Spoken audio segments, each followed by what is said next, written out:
Lucky enough to be joined by Paul Vaughan from Ardglass, head professional from Ardglass in County Down. Paul, welcome to the Bugger podcast. Thanks for having me on, guys. Good. In the context of everything that's been going on, we wanted to kind of step away a little bit from the doom and gloom, and from an operator's perspective, from a golf course operator's perspective, have a good chat as to what you've been up to in the off. We're going to call it the off season because there's been no one around. What you've been able to do now. I know you're in a unique situation where you've done an awful lot of course renovations, and the time off of not having people on the course might have been a slight blessing in disguise for them to bed in, etc. But if you wanted to just start with Ardglass, give us a quick run through on what's been happening and your own input into that as a director of golf who's on basically a quieter time than normal. Yeah, it's a strange time for us all, I should presume, but it's been very different for me, both professionally and personally. My wife gave birth to twins on the 31st of March, so we locked down on the 24th of March, and they were born on the 31st. So I know a lot of people have been saying they've been bored and they're sick of painting fences and washing cars, but I haven't even got that far yet. So it's been very different for me and very good. From a work point of view, yeah, we closed down on the 24th of March. We have 2 greenkeepers on doing essential maintenance, and we have a couple of people in the background working from an office point of view. So very limited staff, down to about 4 staff from about 25 full-time staff. So very limited. The golf course is coming on. It's still early in the season. Like today's the 1st of May, so we see today as basically the start of the season. You know, Ardglass would have been rammed today with members and visitors, and today basically kicks off our season. But it's very, very strange times, and the golf course is as good as it's going to be with 2 people. Having said that, the job the guys have been doing over the last 4 or 5 weeks, just the 2 of them, has been unbelievable. But on a more positive side of things, I'm hoping that we're going to see a little bit of change on the guidelines, and hopefully get the full team at least back onto the golf course and get it back to or up to shape of what it should be in the middle of the season. From a clubhouse point of view, I think it's going to remain locked down. The pro shop may be open for members to basically for us to control the timesheet. That's about it. But that's looking forward. Over the last 6 weeks, the golf club itself have been meeting weekly via Zoom and Skype, and so there's a emergency committee of 8 there, which I am one of them, and it's just basically a weekly catch up as to things that have been going on, things that have popped up. If anything's more of an emergency, then we meet sooner. But it's been all done, and I think there's a lot we can learn from this as well. You know, like the amount of time we spend at meetings over the winter time and stuff at the club. You know, a lot of people have adjusted to this technology and Zoom and stuff as well. So there's a lot of stuff can be learned from it as well. But for me, it's been pretty busy, both on and off the course. But trying to stay as positive as possible. Yeah, I think, as I was saying, I alluded to at the start, you've had a huge amount of course changes as well. Mm-hmm. Now, has that been impacted in terms of how they've been able to come on? Or do you want to run us through first, actually, the changes that you've made the course, for those who might give them an insight? And also, coming back to the 2 greenkeepers pieces, I think a lot of guys are just out getting their course looking well in terms of getting stripes on the fairways and stuff and sending teasing us all with photos. But there's a whole lot more that goes into the prep of a golf course to cut in the fairway. So they've obviously been rammed busy. So yeah, give us an idea on that. Would be probably a good place to go. Yeah, so long before lockdown, we were moving into phase 4 of the development, which is now complete, and it was complete before we locked down, which was a bonus. So that all happened pre-Christmas. Ken Kearney is our golf course designer, and over the last number of years, he has been working along with Dar Golf and our own greenkeeping team to make many changes that we've made, and most of that has been new bunkers. We've had some new teeing areas, and we were about to move into new green complexes. So the last phase there was we had 6 new bunkers on our 4th hole. We had 3 new bunkers on our 11th hole and 4 new bunkers on 18. Now, some of those were replaced with bunkers that were already there. So thankfully, all that work was complete. and it was all turfed, and we had started to cut that and stuff. So that's all been given great time to bed in. So that's a positive from that point of view. No traffic across that, no footprints, anything like that. But a great job that all those guys done, Ken, Dar, and our own team. So thankfully that is now bedding in. But going forward, I mean, Ardglass is going to get hit big time financially this year with no tourism, as are many others. So going forward, I don't know how that plan may change or may be delayed for a while. But there's more important things at the minute, I suppose. Yeah, I think Magic Car was on. Oh yeah, sorry, Johnny. Sorry, what green complexes are you looking at doing, and what goes into the change in a green complex? So we've talked for many years about changing our first hole, our first green. I mean, it's a nice set, nice green with a big bunker at the front of it, but it's a very narrow green, and it's in between rocks, so it gets very wet. So over the winter period, from October to, it's probably more than 5 months of the year, we're actually off it, and we're on another green down short on the left hand side, which is it's our temporary green, but it is a real green. So from October to the middle of the middle of the end of March, we're on that green. So we wanted to try and cure that problem. And a lot of that wasn't always the green. It was an entrance onto the green. There's only one way on and one way off. So if you play that for a period of the winter, it gets very messy and slippy and stuff like that. So it becomes health and safety hazard as well. So that was one of the reasons. Plus, Ken was very keen to move the green to the left and up a wee bit, a little bit more sea view. It's a great sea view as it is, but a little more sea view. So that was due to probably go ahead October 1st this year, along with possibly a fifth green and two new teeing areas on the fifth as well. So the fifth is a 148 yard par 3 with two tee boxes, and it's a tee box that gets an awful lot of winter damage.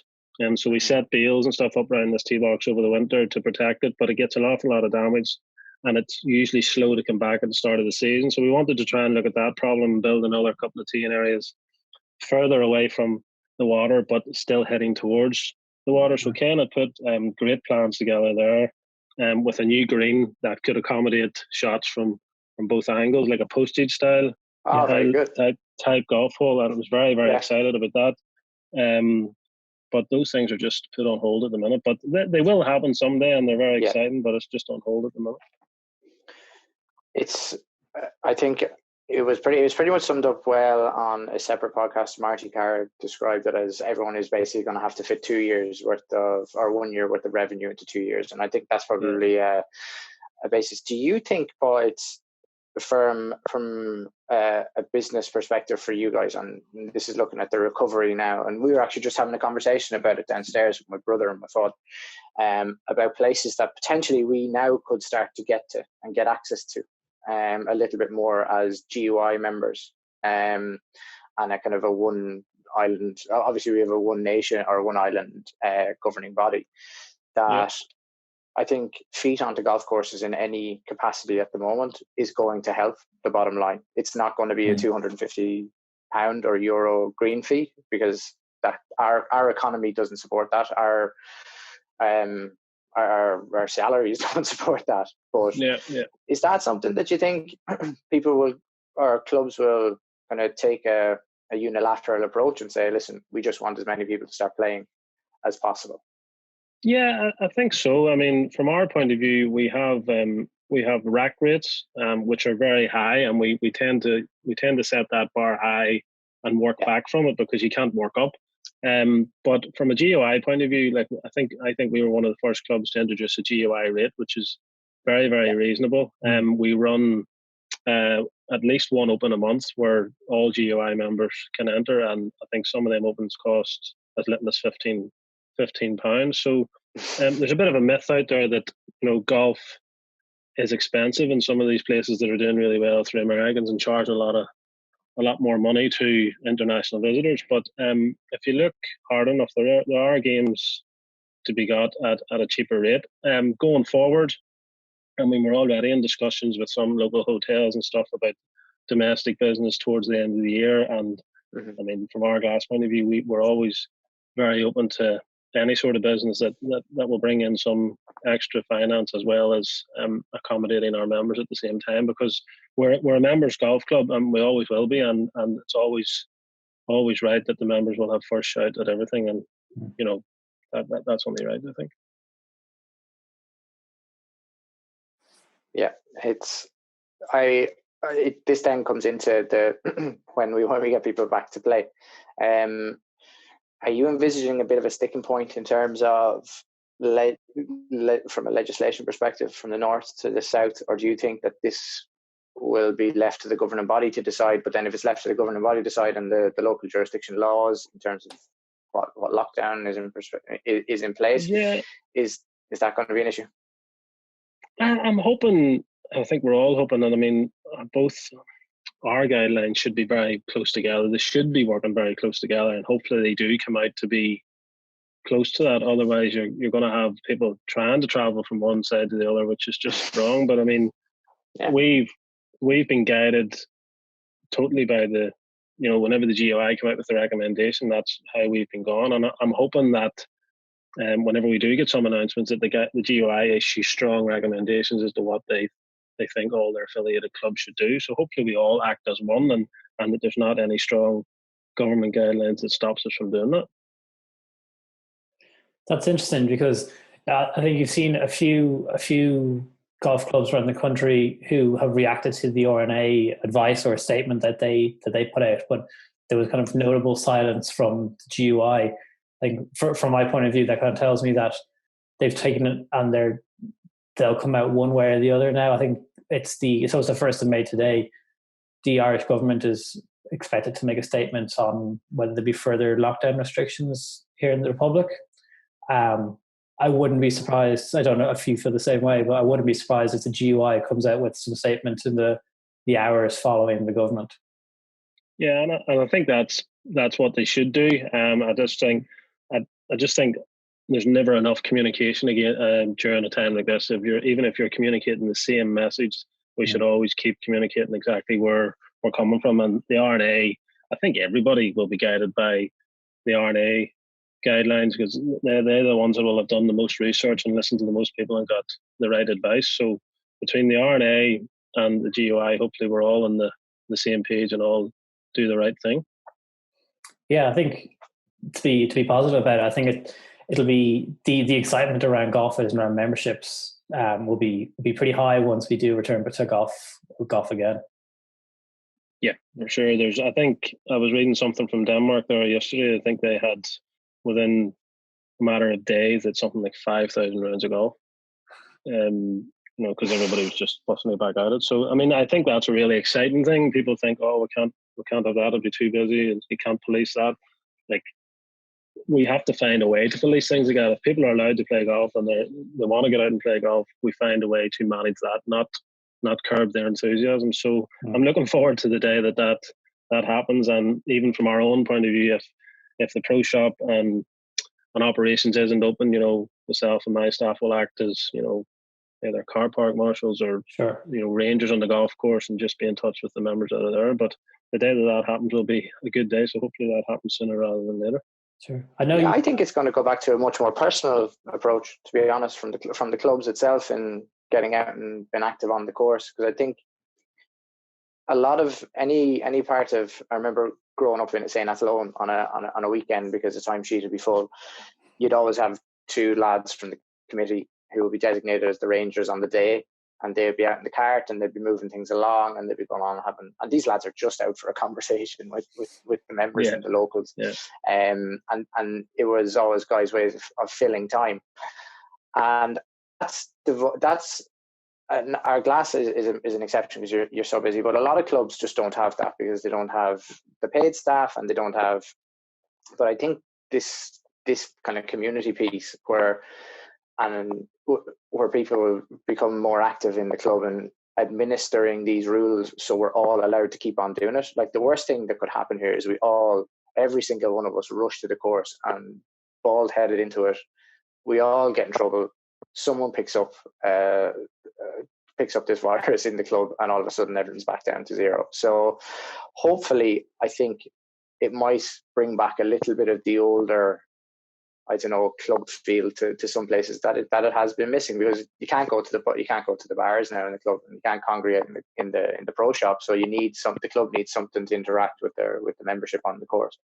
Yeah, just touching that, I think no matter what size of golf club,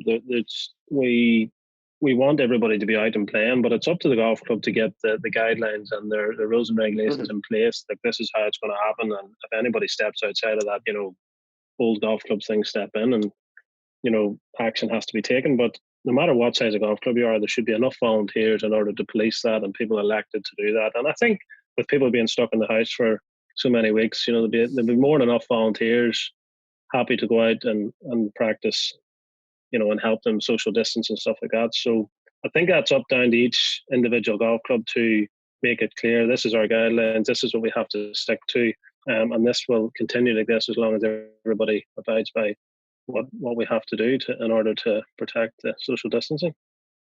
I think it's a pretty exciting opportunity as well, I guess, in terms of attracting younger members or younger players to the game, because golf will be invariably one of the sports back for a long time. So I know you've got a pretty active junior program. Do you see that getting any busier or any bigger once you get back? Yeah, because we're getting to that. You're now onto the 1st of May, and you're starting to think summertime and what you'd be doing and what you'd be prepping now for the 1st of July whenever you get the influx of kids. But one thing I did notice, even just before, when social distancing came in at the start there and we were still open and we were operating, I mean, we had inquiries from families to do family lessons. We had inquiries from husbands who wanted to get their wives into golf, because golf was seen as one of the exercises that you were allowed to do. So you're right in what you're saying there. I think there's going to be an influx of definitely younger golfers, as well as that ladies into golf, which is what we've seen before lockdown came in officially. Like, we had inquiries, I think, with 2 or 3 a day for 4 or 5 days about, can I get into golf, because it's an illegal exercise that you're allowed to do. So yes is the answer to your question. I think it's going to be very active, not just juniors, but across the board. Yeah, I think it could be great for clubs going forward in terms of building that membership base. It's a potential silver lining. Yeah, exactly, and that's why we should always look at the positive side of something that's so dim and gloom at the minute. Yeah. And Paul, yourself, is there any testing of greens or courses out there going on? Checking the putting game is still in order for yourself, or is there? No, we don't get any practice in, or have you a swing room there, or anything to work out yourself? No, I have a pretty small back garden, which is actually have no grass in it, so that's a good thing at the minute, because I don't have to cut it. But it's a bad thing because I can't even pitch. But not that I even have 2 minutes to go out and do a bit of pitching. But all we've been doing the odd trick shots, and you've seen some stuff online there where you're maybe flicking the ball about and blah blah blah, and then you flick it over to the next person, and we edit it and sent that out to the members and stuff like that. But I probably would have been doing all that. I would have had the net and stuff set up if the twins hadn't come along, but I just haven't had 2 minutes. And then with the guys on the golf course, being 2 of them, they were telling me one day, I was over and I had a meeting with them, they were telling me they're under pressure, we need somebody to do this, we need somebody to do that. So the club had decided, look, we need to have as many staff off as possible to keep it as safe as possible, plus try and furlough these staff in order to claw back as much income as possible. So I offered to help them for a couple of hours a day. So I started off by doing a bit of watering through the dry spell. I was turning the sprinklers on and off and hosing some tee boxes and stuff. And big pressure. Starting to respect those guys in the job. They do hogging those hoses about and stuff like that. But I got a promotion this week, and they said, "Oh, we're going to get you doing a bit of cutting this week." And I thought, happy days, you show me how to use one of these machines. But they gave me a lawnmower and said, "No, you're walking behind that one." So I was cutting around a few tee boxes. I didn't get onto any machines yet. I don't think that's going to happen either. You haven't been entrusted with the 3mm greens mower yet? No, even if they look at me and ask me to do that, I think I might just back out of that just in case. But no, I haven't had any chance to do any sort of practice. We've been sending some practice drills and stuff out to the members and stuff like that, but nothing exciting from a golf point of view due to the twins. Well, I always think that you've probably in Ardglass got bar none, I'd say canvas wise, you've got probably the most spectacular course in the country. maybe Old Head could probably rival it due to the cliffs. But I think definitely. for anyone who wants to go somewhere that has, I suppose, a very club and community feel to it, I think Ardglass is probably the place you go. And then the most spectacular first tee shot in golf, I would have thought, but bar none. Ardglass is. I grew up playing my junior golf and stuff on Ardglass, so it's pretty much part of me. And I probably sound biased at times, but it's a very friendly golf club. We're known very much for being friendly, and it comes easy to us. But we make sure that we keep on top of that and do that. And you've probably heard me saying before, but the first tee box is one of the most. It's my most special place on the golf course. I mean, there's several places where you can stand at a height, get a great view, and look around. You've Coney Island in the background, you've the Mourne Mountains and RCD just below it, and it's some of the best scenic views you'll get. But it is a very friendly place, which is very welcome to everybody, and we've been very successful over the last sort of 9 or 10 years. We've managed to grow our profile within the international market. We've had many more international golfers in, which has again made us more financially secure, being able to develop the golf course at the same time and bring it up to the level that it should be, and reaping the rewards of it. And tourism's obviously going to be hit a wee bit at the minute, but it will recover, and if we do everything we should be doing, we come out the other side of it. But you're also in a funny position that you actually have in your membership, I believe you have 2 people with major championships in one capacity or another. Would that be correct? Well, we have Rich Beam is an honorary member of Ardglass now. He's become a friend of ours since the Irish Open was at RCD in 2015.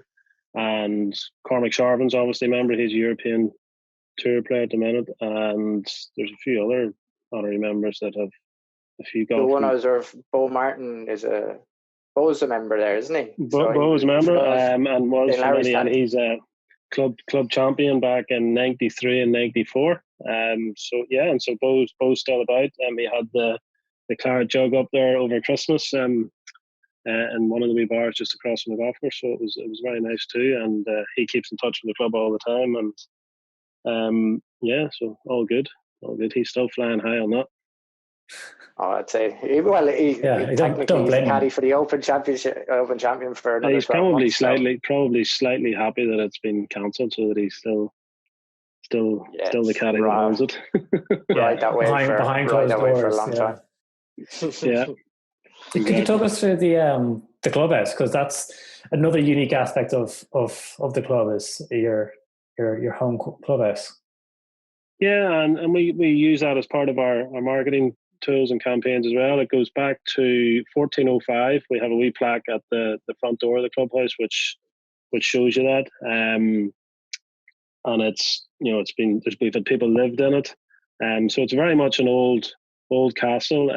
It's ours, and it doesn't cost us anything apart from repair and stuff like that, which can be quite often, but it's very unique. I mean, you walk into the pro shop and you can see the castle walls, and pro shop's much bigger now than what it ever was, and you walk outside the pro shop, and to get to your closest bathroom, you're ducking below bricks to get into it, and some of the taller people have hit their head many a time. But it's quite unique, and I've never heard anybody say anything other than really good things about the clubhouse, and it's part of what Ardglass is, and very unique. Yeah. Lovely. And then obviously I've never played Ardglass, but I've heard that it's one of the more intimidating first tee shots for a multitude of reasons, and no less the fact that you're surrounded by cannons, or you've cannons behind you pointing out towards the coastline. Yeah, exactly. Yeah, there's 5 cannons there, 4 in a row and then one down at the tee box.